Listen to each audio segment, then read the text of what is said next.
Assalamualaikum warahmatullahi wabarakatuh. Di sini saya akan menjelaskan materi tentang hakikat metafora. Sebelumnya, perkenalkan nama saya Ita Kartikawati, NPM 2017-215.078. Video ini saya buat untuk memenuhi tugas semantik bahasa Indonesia dengan dosen pengampu Bapak Irwan Siagian MPD, Program Studi Pendidikan Bahasa Indonesia, Universitas Indraprasta PGRI. Yang pertama, saya akan menjelaskan apa itu metafora. Metafora adalah salah satu majas dalam bahasa Indonesia dan juga berbagai bahasa lainnya. Majas ini mengungkapkan ungkapan secara tidak langsung, berupa perbandingan analogis. Seperti halnya majasi dalam baba kata dan makna atau ilmu logika, maka yang terkandung dalam majas metafora adalah suatu peletakan kedua dari makna asalnya, yaitu makna yang bukan menggunakan kata dalam arti sesungguhnya, melainkan sebagai kiasan yang berdasarkan persamaan dan perbandingan. Menurut Goris, tahun 2005. Metafora adalah semacam analogi yang membandingkan secara langsung, tetapi dalam bentuk yang singkat. Contohnya seperti bunga bangsa, buaya darat, buah hati, cenderamata, dan sebagainya. Metafora sebagai perbandingan langsung tidak mempergunakan kata seperti bak, bagai, bagaikan, dan sebagainya. Pandangan klasik mengatakan bahwa metafora dan metonimi merupakan bentuk yang paling penting dari penggunaan bahasa figuratif. Metafora merupakan alat penghias, decorative device, menurut Cruz, tahun 2002, halaman 202. Said menambahkan, metafora dipandang sebagai penambahan bahasa yang mencapai tingkat yang tercanggih dalam bahasa sastra dan puisi. Menurut Said, tahun 2003, halaman 345. Menurut Cruz, tahun 2002, halaman 202-212, merangkum batasan metafora dari berbagai linguis sebagai berikut. Secara umum, metafora adalah penggunaan kata atau frase ke makna yang lain daripada makna literalnya. Metafora bekerja dengan melakukan perbandingan atau semacam simile. Contoh yang pertama yang sering dipakai adalah kaki. Kaki di sini adalah bagian bawah dari tubuh manusia. Yang kedua, yang dipakai secara metaforis dalam frase kaki gunung yang berarti bagian terbawah dari sebuah gunung.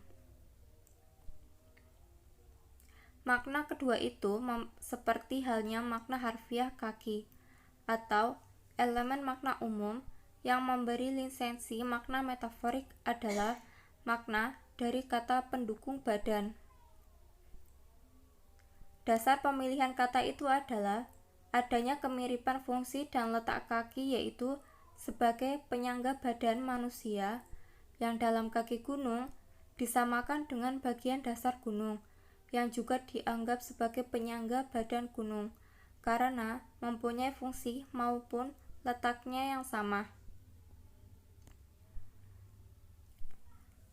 Mengambil pendapat Richard, tahun 1965, Cruz menjelaskan ada 3 aspek dalam metafora, yaitu sebagai berikut.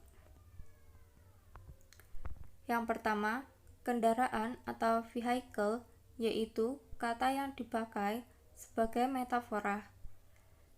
Yang kedua, tenor, yaitu makna metaforis kendaraan. Yang ketiga, latar atau ground, yang menjadi dasar untuk makna perluasan atau elemen makna yang memberi lisensi bagi makna metaforis. Tahun 2004, halaman 198. Pada kaki gunung, kata kaki adalah kendaraan. Tenornya adalah sesuatu berupa bagian bawah. Makna yang dimaksudkan oleh kendaraan dan latarnya adalah bagian yang paralel antara posisi yang kanonik bagian bawah manusia dengan seluruh bagian badan manusia lainnya. Konsep metafora menurut Aristoteles dikutip dalam Hester tahun 1976 halaman 14 bahwa metafora dinyatakan sebagai pemberian nama yang berasal dari bidang lain. Cara pemindahan nama itu dapat dilaksanakan dari hal-hal yang umum ke khusus, dari yang khusus ke umum, dari yang khusus ke khusus, atau atas dasar analogi. Menurut Lakoff dan Mark, tahun 1980, halaman 53, juga menyebutkan bahwa metafora didapati dalam kehidupan sehari-hari.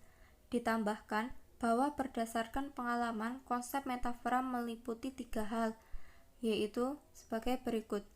Yang pertama, ide atau makna untuk menandai sesuatu yang berupa objek. Yang kedua, ekspresi linguistik, yaitu berupa kata-kata sebagai wadahnya atau kontainer. Dan yang ketiga, cara komunikasi atau cara penutur menyampaikan maksud secara figuratif. Metafora tidak selalu harus menduduki fungsi predikat, tetapi dapat juga menduduki fungsi lain seperti subjek, objek, dan sebagainya. Dengan demikian, metafora dapat berdiri sendiri sebagai kata, lain halnya dengan simile. Konteks bagi sebuah simile sangat penting, karena akan membantu makna persamaan itu.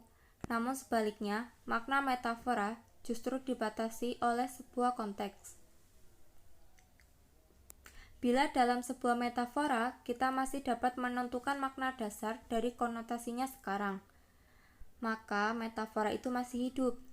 Tetapi kalau kita tidak dapat menentukan konotasinya lagi, maka metafora itu sudah mati, sudah merupakan kelais.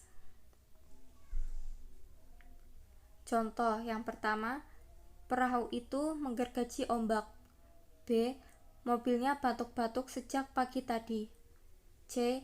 Pemuda-pemudi adalah bunga bangsa. Kata-kata menggergaji, batuk-batuk, bunga, dan bangsa masih hidup dengan arti aslinya. Sebab itu, penyimpangan makna seperti terdapat dalam kalimat-kalimat di atas merupakan metafora yang hidup. Namun, proses penyimpangan semacam itu pada suatu saat dapat membawa pengaruh lebih lanjut dalam perubahan makna kata. Kebanyakan perubahan makna kata mula-mula terjadi karena metafora.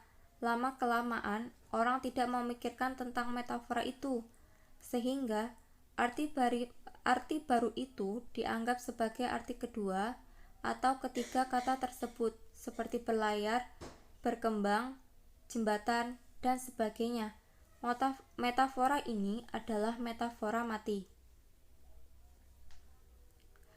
Dengan matinya sebuah metafora, kita berada kembali di depan sebuah kata yang mempunyai kata yang denotasi baru.